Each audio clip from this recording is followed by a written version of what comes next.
Welcome to Penrose Learning, where we make understanding easy.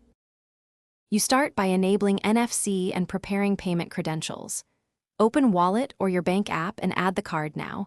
Provide CVV and billing address so tokenization can occur.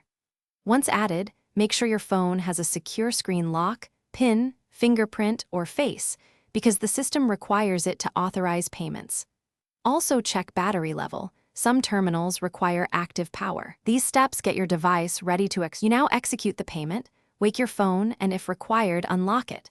Hold the phone's back close to the terminal's NFC reader, about 1–2 inches, and keep it steady for 1 to 3 seconds.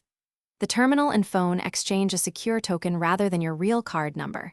This is why tokenization protects you. Once you hear a beep or see a check mark, remove the phone.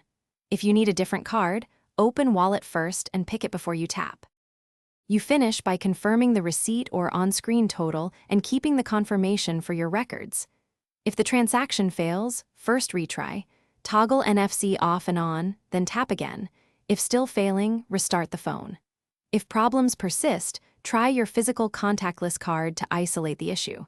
Make sure your wallet app and OS are up to date. Also verify the terminal supports contactless payments, and check with your bank for any holds or blocks that could prevent tokenized transactions.